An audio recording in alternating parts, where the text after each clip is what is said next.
SRH food சேனலுமே அன்பான வணக்கம் friends. இங்கே பாருங்கள், சிக்கன் கிரேவி ரெடி பண்ணியிருக்கேன். ரொம்பவே நல்லாயிருக்கும் ஃப்ரெண்ட்ஸ். சப்பாத்தி, இட்லி, தோசைக்கெல்லாம் ரொம்ப நல்லாயிருக்கும் ஃப்ரெண்ட்ஸ். பிரியாணி கூட ரெடி பண்ணிவிட்டு சாப்பிட்லாம், சைட் டிஷ்ஷாக வச்சுக்கிட்டு. வாங்க ஃப்ரெண்ட்ஸ், வீடியோக்குள்ளே போகலாம். ஃப்ரெண்ட்ஸ், இங்கே பாருங்கள், சிக்கன் தான் எடுத்திருக்கேன். சிக்கனை நல்லா க்ளீன் பண்ணி வாஷ் பண்ணி எடுத்துகிட்டு வந்திருக்கேன். சிக்கன் கிரேவி ரெடி பண்ணிடலாம். இது 1 kg சிக்கன் ஃப்ரெண்ட்ஸ். இங்கே பாருங்கள், சிக்கன் கிரேவிக்கு நம்ம பொடி ரெடி பண்ணிடலாம். இங்கே பாருங்கள், சோம்பு வந்து 4 டீஸ்பூன் எடுத்திருக்கேன். ஜீரகமும் அதே மாதிரி 4 டீஸ்பூன். 1 டீஸ்பூன் வந்து மிளகு, இந்த சைஸுக்கு பட்டை 2, ஒரு பிரியாணி இலை, 6 கிராம்பு, 4 ஏலக்காய், 5-6 முந்திரி. அதே மாதிரி தனியாவும் 50 கிராம் தனியா எடுத்து எல்லாமே வறுத்து வச்சுருக்கேன் நான். இதை மிக்சியில் வந்து பொடி பண்ணிடலாம் ஃப்ரெண்ட்ஸ். இங்கே பாருங்கள், எல்லாமே சேர்த்துட்டேன். நல்லா நைஸாக அரைச்சிடலாம் ஃப்ரெண்ட்ஸ். இங்கே பாருங்கள், நல்லா நைஸாக அரைச்சிட்டேன். திறந்த உடனே அவ்வளோ ஒரு வாசனையாக இருக்குது.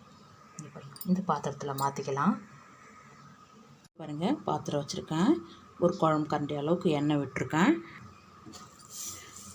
கடுகு, உளுத்தம் பருப்பு கொஞ்சமாக, 2 கிராம்பு, பட்டை, ஒரு பிரியாணி இலை. இங்கே பாருங்கள், நல்லா பொரிஞ்சிடுது. 3 வெங்காயம் பொடிசாக கட் பண்ணியிருக்கேன், அப்படியே சேர்த்துருங்க.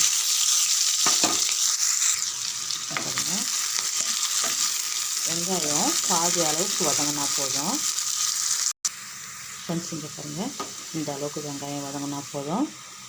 4 தக்காளி, கொஞ்சம் கருவேப்பிலை, நார்மல் சைஸ் தக்காளி.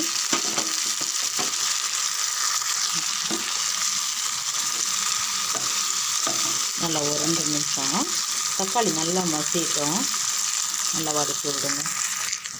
பாருங்கள், தக்காளி நல்லா மசிஞ்சிட்டு 5 டீஸ்பூன் இஞ்சி பூண்டு பேஸ்ட்டு,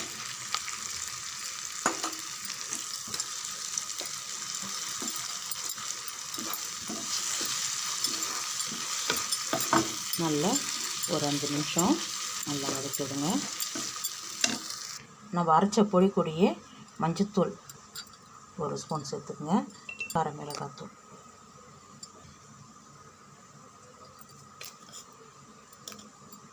மூணு.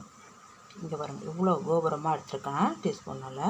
நல்லா பெரிய ஸ்பூன் தான், ஏன்னா 1 கிலோ சிக்கனு, அதுக்கு தகுந்த மாதிரி காரம் சேர்த்துக்குங்க.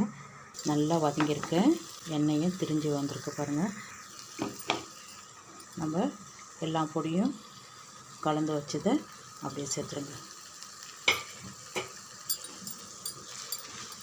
தீயை வந்து குறைவாக வச்சுட்டு நல்லா ஒரு 3 நிமிஷம் நல்லா வதக்கி விடுங்க. நல்லா வதக்கியாச்சு. ஒரு 50 கிராமு தயிர், இதுவும் சேர்த்து நல்லா கலந்து விடுங்க. இங்கே பாருங்கள், மசாலா நல்லா பொரியணும். தயிர் சேர்த்தேன் இல்லையா, அதில் தண்ணி கொஞ்சமாக சேர்த்து நல்லா செவக்க வதங்கட்டும். நல்லா வதங்கட்டும் ஃப்ரெண்ட்ஸ். நம்ம மிளகாத்தூளெல்லாம் பச்சை வாசனை நல்லா போகிற அளவுக்கு நல்லா ஒரு 3 நிமிஷம் வதக்கி விடுங்க. இங்கே பாருங்கள், நல்லா சாந்து செவந்து வந்திருக்கு பாருங்கள். நல்லாவும் பொரிஞ்சிடுது. நம்ம எடுத்து வச்சுருக்க சிக்கனை அப்படியே சேர்த்துடலாம்.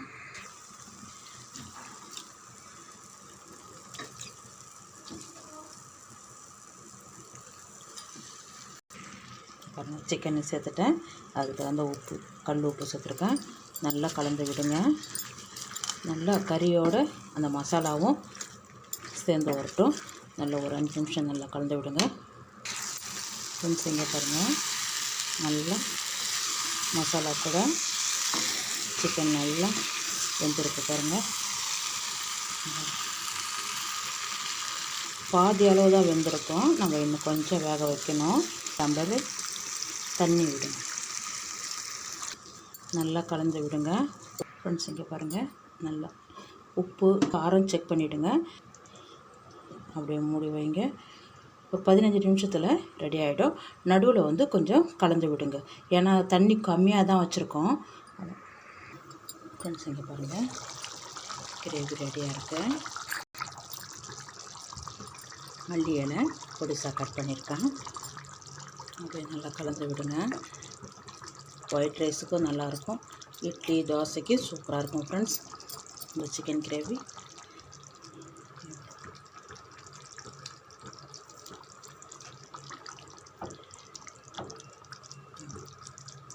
ரொம்ப சூப்பராக இருக்கும் ஃப்ரெண்ட்ஸ். வாங்க ஃப்ரெண்ட்ஸ் சாப்பிட போகலாம். ஃப்ரெண்ட்ஸ் இங்கே பாருங்கள் சிக்கன் கிரேவி ரெடி பண்ணியிருக்கேன். ரொம்பவே சூப்பராக இருக்கும் ஃப்ரெண்ட்ஸ். இந்த வீடியோ பிடிச்சிருந்தா லைக் பண்ணுங்கள், ஷேர் பண்ணுங்கள், கமெண்ட் பண்ணுங்கள், மறக்காமல் நம்ம சேனலுக்கு சப்ஸ்கிரைப் பண்ணுங்கள். அப்படியே பக்கத்தில் இருக்க பெல் ஐக்கனை கிளிக் பண்ணுங்கள். Thank you friends.